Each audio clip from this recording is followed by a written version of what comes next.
Good evening, ladies and gentlemen, and welcome back to the 19th hole. We are live for the very last time in 2024.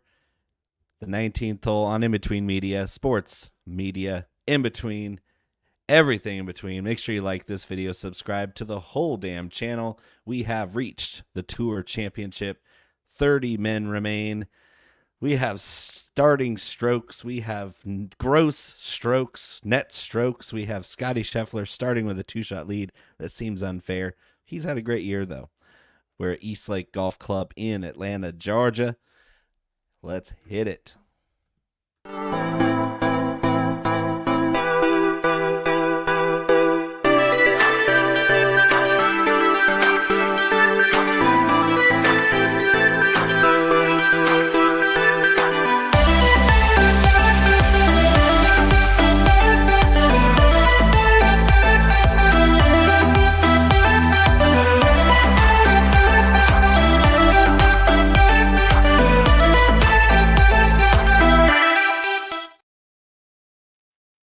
Well, Connor, we did it. We made it to the final week of the PGA Tour season, the Tour Championship at Eastlake, Atlanta, Georgia. 30 men remain. Par 71 this year. Couple hundred extra yards on the tee box. That's not that big of a deal, right? It's exciting to wrap the season up with the Tour Championship because there's going to be some carnage this week. I have a feeling that last week was a nice little warm-up for Eastlake having some new teeth. Yeah, Eastlake's going to be a little bit different than last time we saw it. I mean, they damn near tore the place to the ground after last year. So, got some fresh grass. We got some new bunkers. We got some new shapes to the fairways. They went to the plug and got some new grass. So yeah, no, it's going to be interesting this week for sure. And I think you're right. I think it's going to play a little bit trickier than it has in years past. So I'm excited. Correct. Keegan Bradley winning the BMW Championship at Castle Pines in Colorado. Didn't see that coming, but we love to see it. Love to see Keegs fired up, tapping in a bogey putt on 18. What a grinded out tournament it was. A lot of these guys looked absolutely lost at altitude, trying to get the distance right on their irons. Scottie Scheffler himself was all over the place on distance control. That course was a lot more of a up and down than I thought it would be. There's a lot of birdies out there, but there was a lot of double bogeys out there too that I did not expect. But yeah, that was pretty fun to watch. Yeah, it was a good time to watch. I was really surprised too at how hard a time they had dialing in shots, especially after hitting relatively the same shot 4 days in a row. You'd think. No kidding. You'd think that somebody would get out the calculator and the protractor and get it figured out. But yeah. But yeah, a few things. I mean, Scottie looked out of sorts, which is not a great lead into this week. No. You had the drama with Fitzy and his crack driver, so that was an interesting series of events. That official just needs to be fired. That was an awful decision. If you have any blemish on a driver face, you don't know where that ball's going to go. And which was you got millions of dollars on the line, and he goes to the official directly. He says, "Hey, my driver cracked on the last tee shot." And he shows Scottie. Scottie agrees with him, goes to bat for him. And this guy sits there in his golf cart, big belly hanging over his belt buckle. Nope, there's no separation between the metal, so you have to keep it in the bag. You can't replace it. Like, dude, what on earth are you talking about? There was a clear crack on that driver face, and Fitz did the right thing. Obviously, Castle Pines being a long course, you have to hit driver on some of these tee shots. He was relegated to having to use a 3-wood on some of those tees and losing about 20 to 25 yards. That was huge, and that cost Fitz a lot of money on the back nine Sunday. Yeah, and when it initially happened, I mean, even Scottie pulled up to the official and he was like, I just outdrove him by 80 yards. Like, something is definitely not right. Well, yeah, and usually they're about the same because Scottie's not a long hitter either. Yeah, so Chelsea's here. Chelsea is here. I think. Shout out Sioux Falls. All my local citymen and women. Yeah, um, it was interesting to see that ruling. I was like, can he find a different official, because I mean, that can't be the only guy that makes that ruling. yeah, I don't know. They gotta look at that one. I think, takeaway for me. I would be surprised, not surprised to see Castle Pines again, but I would just be surprised to see where they put it. I think there was enough feedback, especially in the middle of the playoffs. Like, I don't know that it was the right time to debut it. I I Right. get the elevation shouldn't have been that big a deal, but it was. And going up and I down like that, playing at the different elevations, like I'm curious to see how people react and kind of Yeah. The round back sadist into in form me, this yeah, week. You know what I mean? yeah, the sadist in me wants that to be a PGA Championship.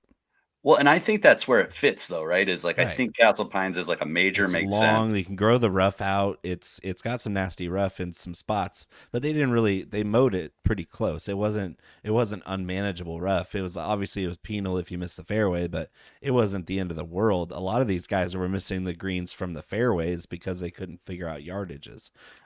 So Which again is you just grow the wild. rough out a little bit longer and you keep the same 8,100 yard scorecard, and that's a really nice PGA Championship venue at a gorgeous piece of property, unbelievable.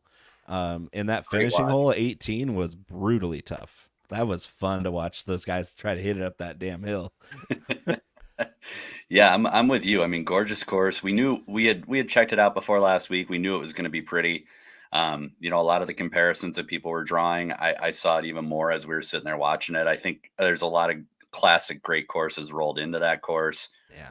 So I would love to see it again. I don't think it belongs in the playoffs. I Nah. think I think they need It to move did, it. it didn't fit. It didn't fit. Speaking of the playoffs, uh, Playoffs. are we ever going to get rid of this horrible system that they have in place? Like, I like Tyler Tamboline. He had a great idea today, which was to make the Tour Championship a match play tournament with 32 golfers. it's funny you should say that. I went back and read our notes from last year. You know who had that idea last year? Um, yeah, it was myself. I can't get my finger right, but it was Yeah. the two of us brainstorming that, and I And I totally I just want more match play, and it just makes sense. It makes more sense because you can give, yes, you can give the credence and the credit for the body of work. Like the staggered scoring is meant to reward Scottie Scheffler, Xander Schauffele, etc., for how well they played this season. It makes sense to do that to favor some, but it favors them too much. Now, there's only been one golfer in the last 10 years of the FedEx Cup playoffs that's won the FedEx Cup from double digit odds, and that was Xander Schauffele back in 2017. That means you favor the favorites too much. And I think if you give the top guys preferential matchups in the first round, like say, hey, Scotty, you're the number one seed. Who do you want to face in the first match? That was Tambo was saying that. He was saying, hey, give the top seeds their draft pick for who they want to play in the first round out of the remaining 31 guys. And then you build the bracket off of that, but you make it a spectacle. You say, hey, Scotty, we're going to put you on the podium and you're going to announce on live TV on Golf Channel and say, who you playing in round one? Is it going to be the 32 seed Justin Thomas, or is it going to be somebody else that you think you can beat in a match? yeah, And what great TV. that's a great TV, and it's fair, and it's match play. We get more match play. That's what everybody wants. Well, and like to be honest, outside of that too, like I look at what Scotty did last week or what Hideki did last week. Like, What Hideki didn't last week. it just to me it doesn't sit well that two guys can show up, basically be giant crybabies, withdraw or just putts around the course for a day, and then come Yeah, in here and have a 10-stroke head start. Like that to me isn't right. Like you shouldn't, right. as Scotty Scheffler, it should mean something in the first two events, which it didn't. Well, guess what? Scotty is in the third consecutive year of starting at 10 under par.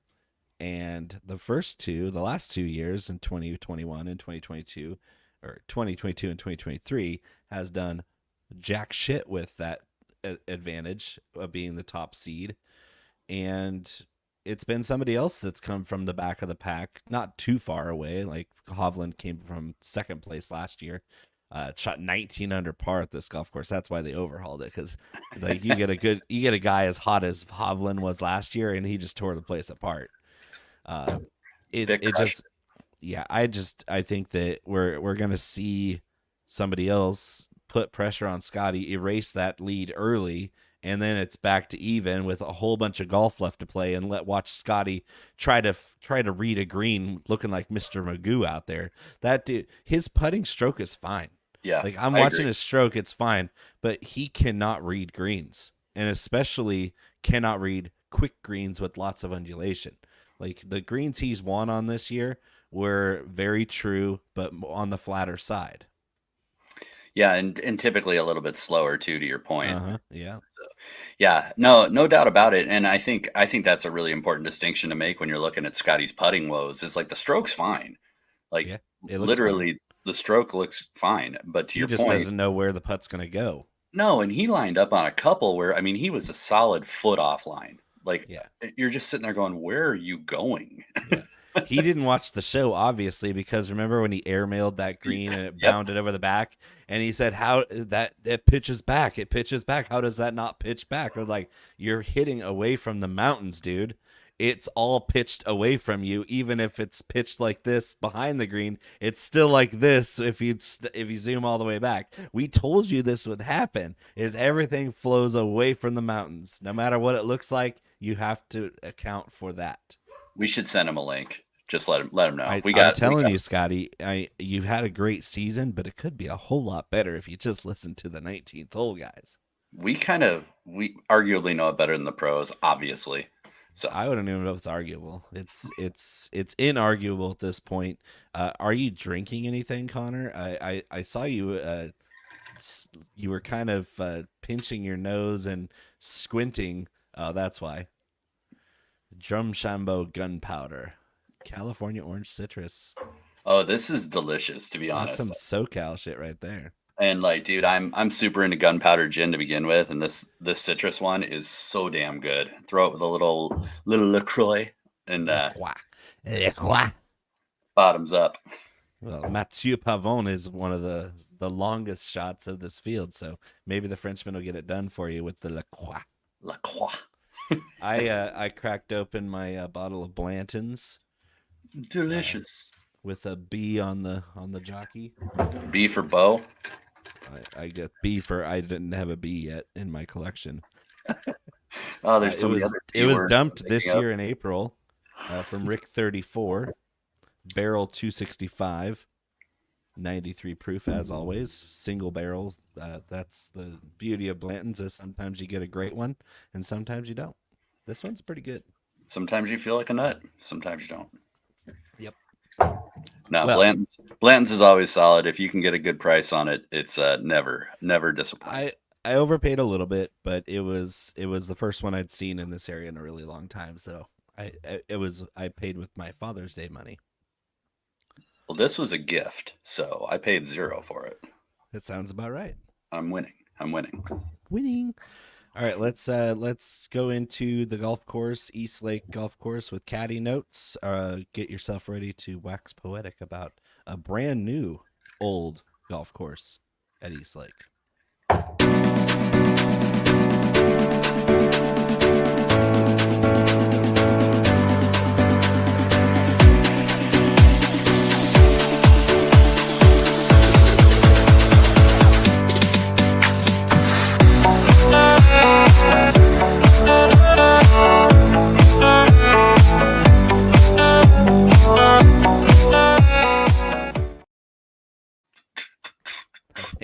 That track does slap. All right, Connor, East Lake Golf Club, Atlanta, Georgia. Tell us about it. It is a par 71 this year. Added a little bit since last year where I played it at 70. Yardage is about 74.90. Zoysia fairways, I believe it's Championship Bermuda on the greens nowadays. Course history here is a pretty sticky stat. The tournament has been held here since like 2004. So players that do well here tend to do that well year after year. With the staggered starting positions, it does make it a little tough for us to find good wagers and DK plays, but we'll get into that. Course itself, like we touched on, has had some renovations since last season, added a bunch of bunkers, resculpted the greens, the bunker lips themselves. Some of the fairways have been tightened. They also lengthened it out by a couple 200 yards in a couple of spots. I think they took this up almost 700 yards over last year. So definitely added a little length. Similar to last year, I still think length with accuracy is probably the combo you're looking for. I don't know that Bombers have such an advantage as we thought they did last year, but accuracy is paramount throughout. Definitely going to need, again, just like the last 2 weeks, you're going to need everything in the bag to get through this. You've got approaches coming in from 200. You've got wedge approaches. You've got undulating greens that are going to be pretty tricky for these guys. Strangely, though, and we don't know for sure how it's going to pan out after the renovations, but putting and around the green stats actually really have not been a determining factor as far as the overall equation to finding a winner here. Yeah, scrambling does, but not the more focused stats. Yeah, the scrambling though is it does. I agree with you. Scrambling for the most part comes into play more from like that 100-yard and in range and less like adjacent to the green. For being smaller green complexes, typically these are not the hardest thing on earth to hit. That's going to change with the Championship Bermuda, though. I think it is too. The only thing I'll say when we get to weather is it is going to be pretty moist here, so we'll see. It's going to be hot though. That ball's going to carry. It's going to be a bit of an oven, I think. But this course, like Bo talked about, rough's going to be super penal. You got water in play on quite a few holes. There's a definite increase in sand in play, especially on some of the layup spots to set up for your second shot. And what else do I know? To join us. What's that? If my dog didn't tear his ACL, I'd get him up on the stool for the last show. Yeah, but that's really it in a nutshell. It's kind of an interesting course this year. Just like I said, we're not exactly sure how it's going to play. We know how it's played, for the better part of 20 years, but little different setup, different surfaces. So we'll have to see. Yeah, it's the Zoysia fairways do run out a little bit more, which takes away that Bombers advantage that we've seen in recent years. And it does put more emphasis on shaping the ball off the tee, which does favor guys like Scottie Scheffler. But also at the same time, Scottie's off the tee game hasn't been that sharp, especially last week where he was missing fairways that you don't really see from him very often. And scrambling Scottie's pretty good. It's not as good as pin-seeking Scottie, who if we see this week, he's going to run away with it. It's going to be interesting because the new surfaces in the heat, low to mid 90s temperatures in Atlanta, it's going to be pretty tough out there. Just dealing with hydration and fatigue, especially with how fast the course can play. I think it's going to be fun. It's going to be really fun. Dee from the lake house. We got all our friends in attendance, I think. It's the last show of the season. It's good to see Windy early is not on time. Unbelievable. It's very believable. We even started the show a half hour later. We try to do what we can to accommodate everybody's schedules, but what else do we need to hit on before we get into betting? Weather we touched on. So it's going to be super humid, super hot. It does, at least this morning when I looked at it, look like we're going to have thunderstorms pretty much every day, kind of scattered, probably a fair amount overnight. So I think it's in the air. It'll be interesting to see how receptive this place plays. I don't know what to expect with the conditions with the new course layout. So I don't know if weather is going to come into play too much, but just something to know. It's going to be incredibly hot. That's fun. Well, what do you say we bet on some golf for one last time in 2024 with Club Twirls?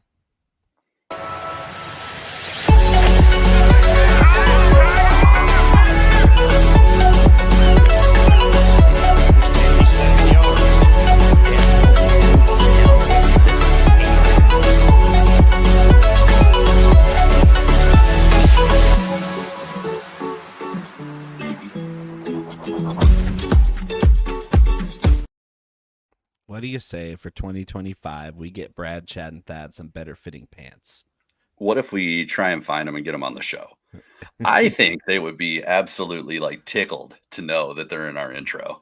Oh yeah, they were shooting It reminds me of the guys, all the models that live with Zoolander in the movie Zoolander, with the gasoline flying through the Jeep.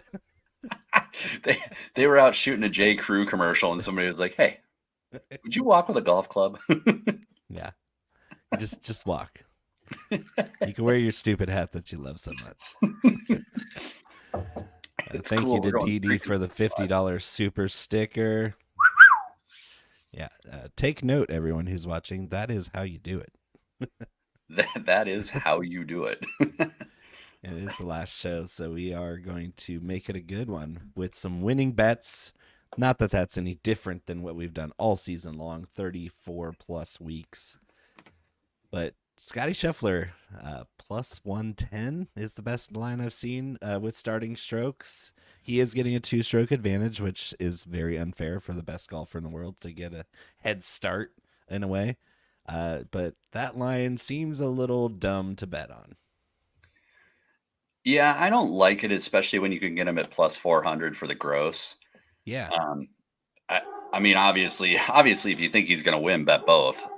And your dog doesn't agree with it either. No, because the guy right beneath him is my absolute favorite bet. Arguably, maybe the last 2 months. You mean Mr. Eastlake himself? I do mean Mr. Eastlake himself, Xander Schauffele. Yeah, that's a unanimous decision here.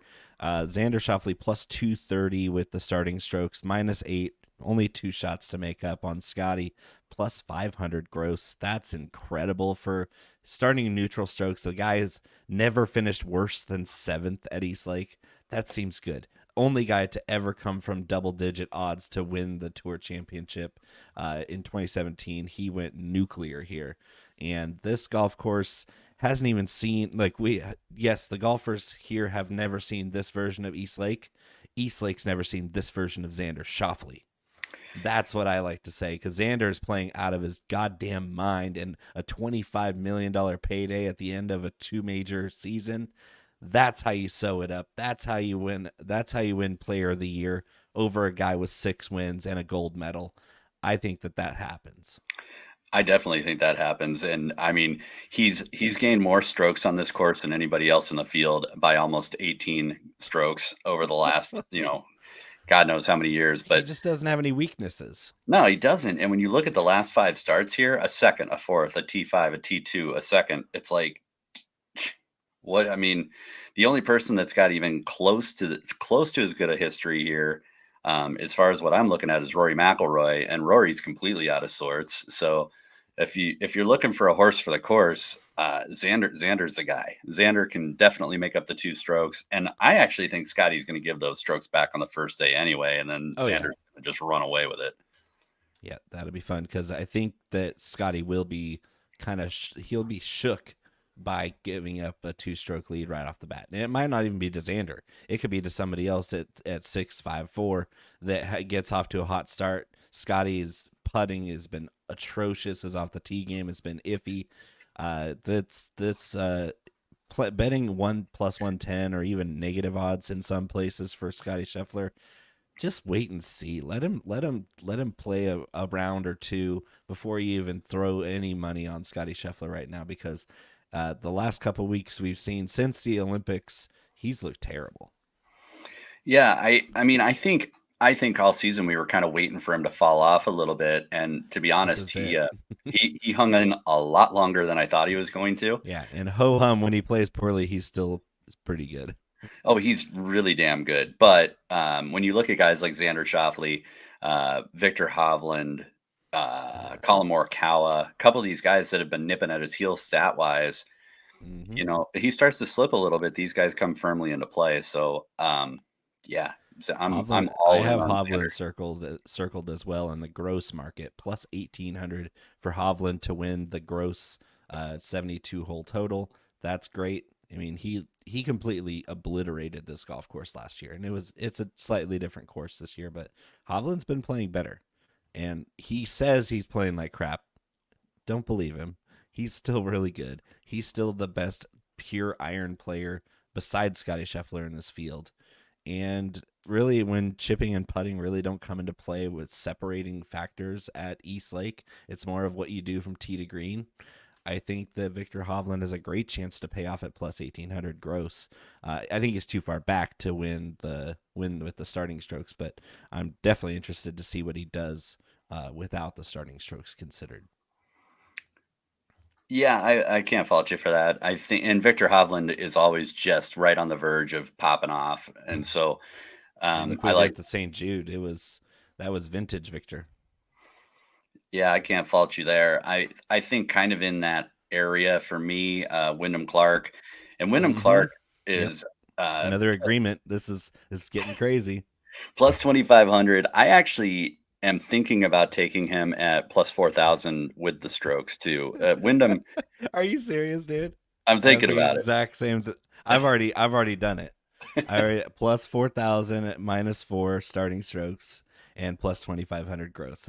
They're both on my card. Wyndham Clark is the only guy that I trust to make up those 6 strokes with how well he's playing, how well he's played this golf course in particular the last 2 years.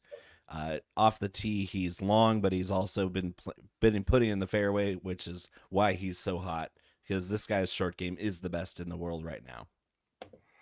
Yeah, 100% no argument from me. And when his putter gets going, like he makes up a ridiculous amount of strokes on the field. So really, really like the upside to Wyndham. So that's why I probably will end up with both on the card. So the other guy that's right there at 25-1, and I haven't heard a ton of people talking about him. It's kind of surprising, is Adam Scott. Adam Scott, He's hot. second at the BMW last week, 18th at the FedEx, 10th at the Open, second at the Genesis. Just He should playing. have won last week. He should have won last week. Should have won 100%. Choked it away. Just playing stupid good golf, and like the tee to green game has been out of this world. At the BMW last week, he gained almost 7 strokes tee to green. 4.3 of that was on approach, and the putter's been hot too. Since going back to the Travelers, he hasn't lost strokes on the putting green. That's huge for him. Yeah, it is huge for him, and I think that's why he's getting the results he is right now. The minute that putter turned around, he made 13 putts over 10 feet last week. And what's wild about it is he actually gained 3.4 just around the green in general, only 1.8 actually putting. So you had a lot of chips that were getting knocked close. You had a lot of like short game stuff that really came into focus for him. And again, if you go back to the Travelers, everything inward from the Travelers has really had that short game dialed in, and it's been the difference maker for him, and he's hot. So dude's been on the tour for 25 years. You know how hard it is to stay on tour that long with how it works. Lots of guys pop for 2, 3, 4, 5 years and fall out. And we've seen it. We see it all the time. This guy's been locked in as a top 30 player for 25 years. That's insanity.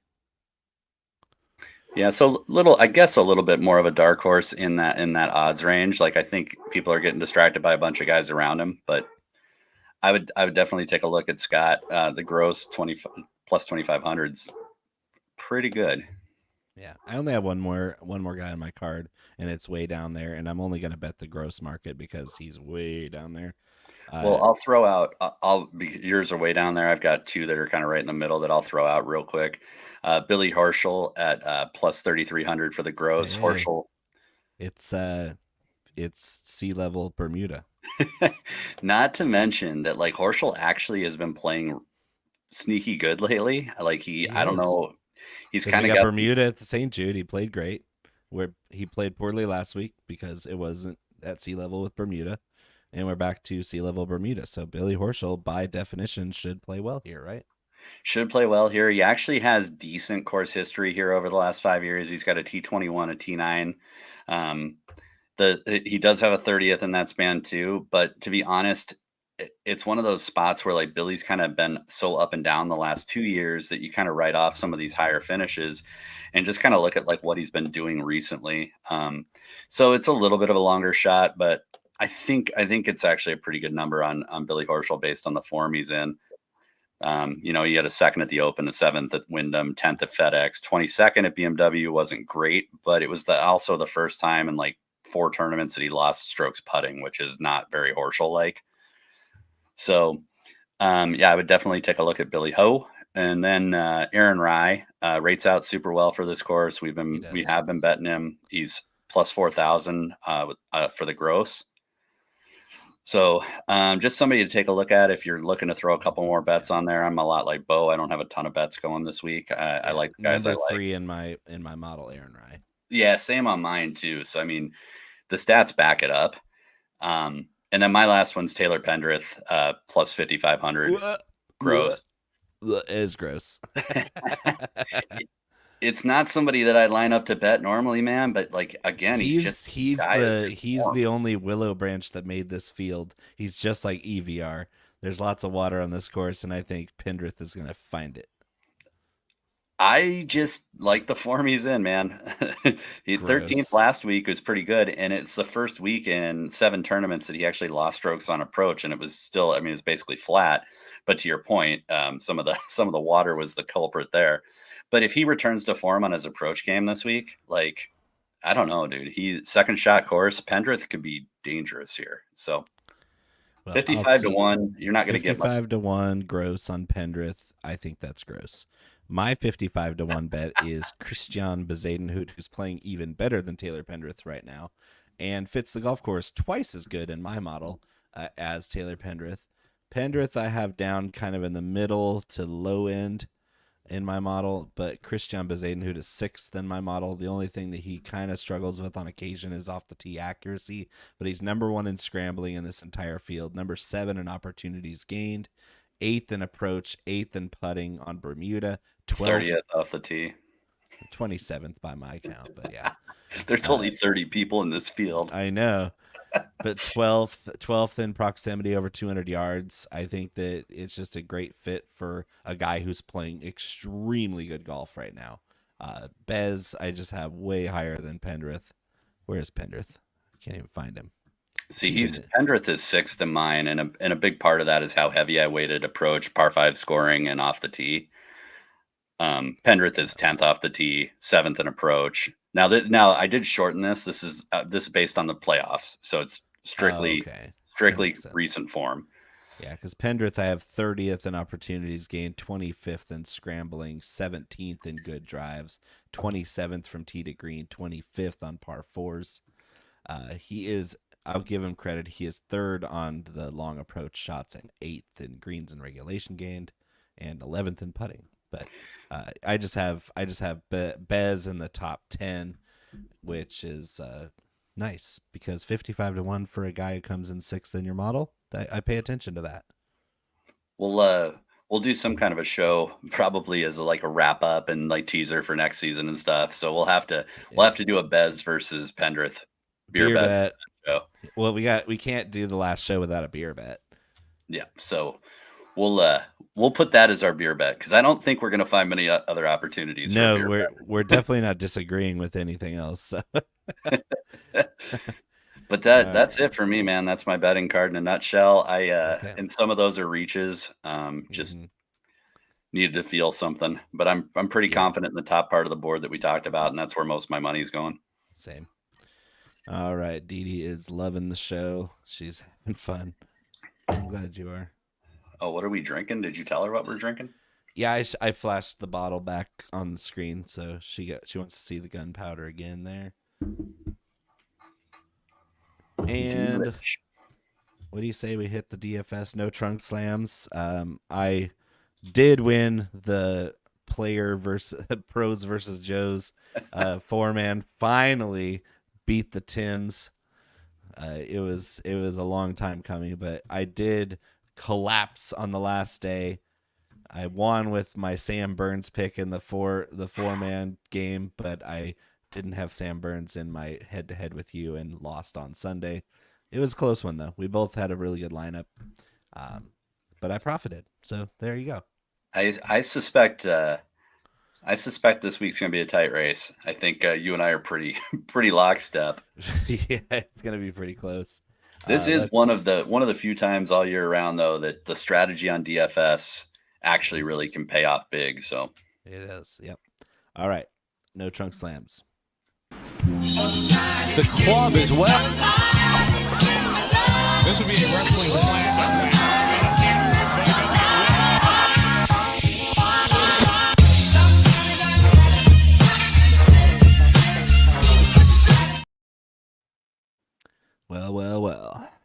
last DFS segment.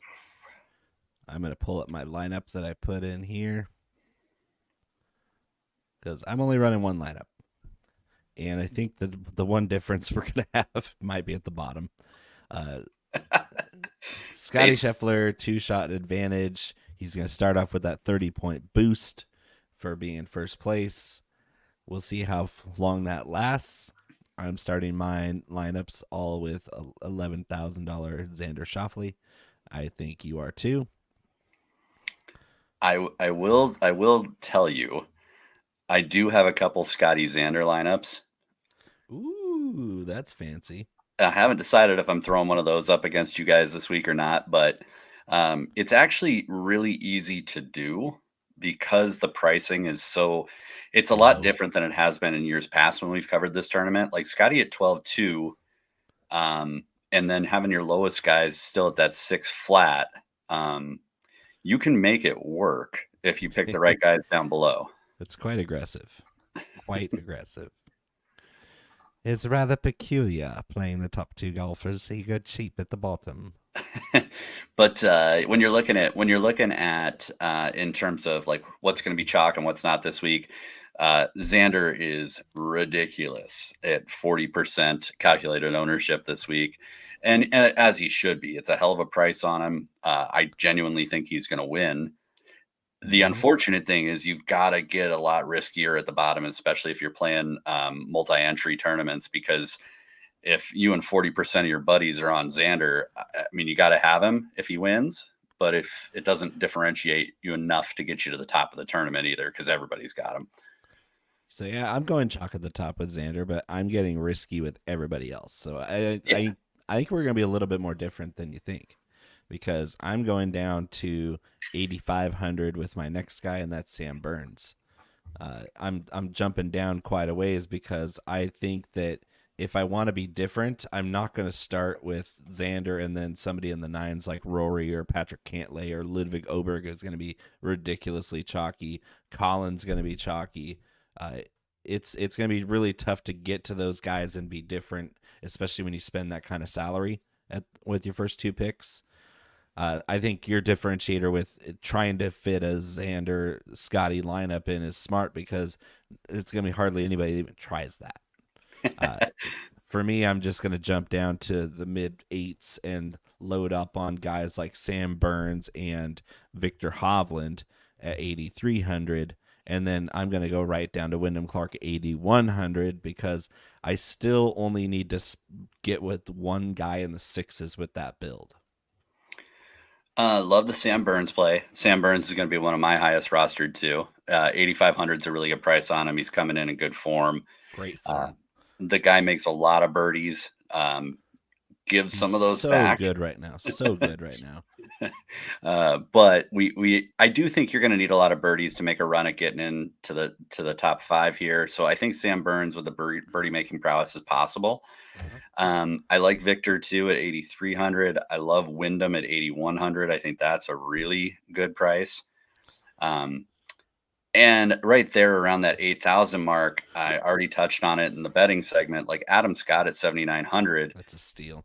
It really allows you, that can be your second guy in. He's got every bit the upside that the guys in the 8s have, especially how he's playing right now. So you can take the savings and go down to Adam Scott pretty easy. Adam Scott, for perspective here, is averaging 73 fantasy points a week. He has 6 top 10s this year, which is a really good number. And he's made 18 out of 20 cuts. Sneaky, great season for Adam Scott. Yeah, great season for Adam Scott. And the other thing too, to kind of, I don't know that it's a huge selling point to Adam Scott, but he's starting at 3 under, so he's only 7 off the lead. But more importantly, to get him into the top 5, he's only 2 strokes back from where those guys are starting. So Adam Scott's got a lot of upside here for that price. So I just don't sleep on Scott this week. So I can afford, when I go down to Bez down below at 6,300 to wrap my lineups up, it gives me a choice of guys in the mid 7s to go with my 5th guy in. And it's Tony Finau, Tommy Fleetwood, and Sung J M. Right now I'm leaning M because of recent form and the course fit.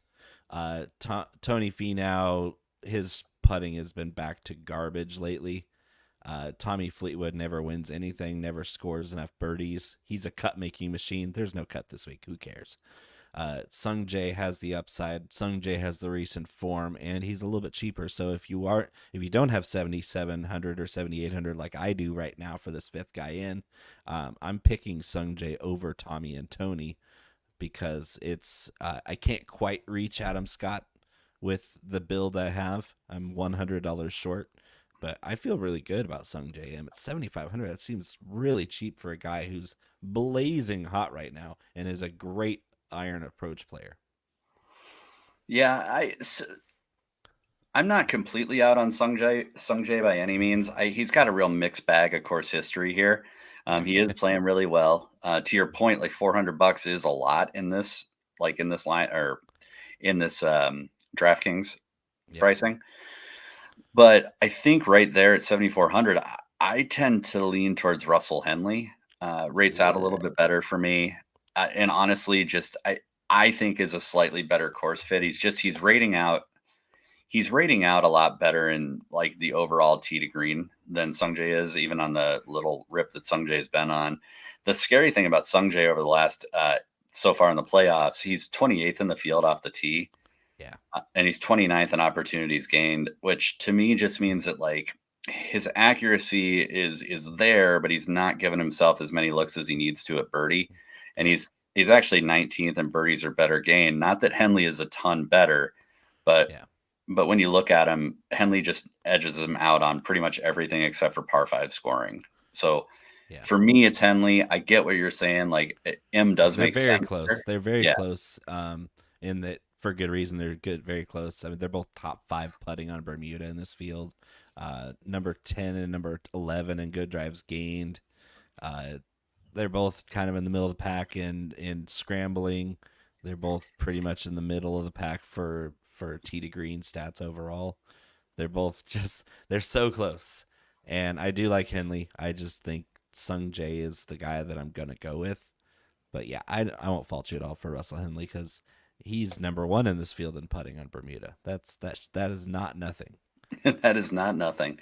And to be fair, like their rostership is relatively close too. I mean, So yeah, I don't hate either play. I you kind of know what I'm doing with my lineup, so I need every bit I can take. So I'll take the $100 savings there. Yeah. So what are we got Horschel down there. You got Shane Lowry's getting a little bit of buzz. Akshay Bhatia doesn't really fit this course very well. JT barely made it into this field. I don't think very many of these guys down here are really that exciting. Aaron Rai fine at 6,400. Hoagie 6,100. I don't know about that one.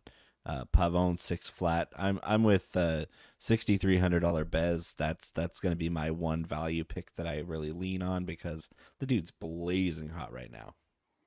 Yeah, I have 3 down here, and I don't want to skip over Billy Ho because we didn't talk about him much in the betting segment. So far in the playoffs, he rates out 5th for me. He's not losing strokes in any category at all. Everything for the most part is in the top 15. So he's 7,100. To me, it's a pretty good value on a guy that can definitely finish in the top 10 if he stays in the form he's in. So like I said, 5th for the playoffs is where he's ranking for me right now. He's coming in hot. So you can't say that about Thegala right around him or Ben On or Shane Lowry. Like Horschel is a class above as far as the last like 2 tournaments go. Right. So 7,100, I'm all in on Billy Ho here. I think it's a great fit. And then down below, like I actually got some interest in Bobby Mack. He's been playing pretty decent. Approach is number 11. Strokes gained off the tee is 13th. Again, playoff golf. Strokes gained on par 4s. He's 3rd. Bogey avoidance, he's right in the middle. And then he's actually 3rd in this field for 2 of the putting stats that I looked at. So I think Bobby Mack's got a little bit. I'm doing last 24 rounds. McIntyre's dead last. Yeah, like I said, it's just I think that's the biggest difference for you and I this week is I'm really trying to ride hot hands coming in here because you need a stroke of luck. So that's why I've got such a short field on a short sample on my model. And then I already talked about Taylor Pendrith, and then Aaron Rai. Aaron Rai's had a hell of a season.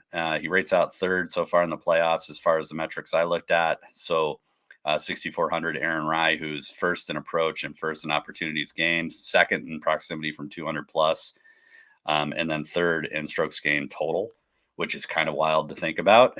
So, right. yeah, Aaron Rai at 6,400 that's a steal, I think.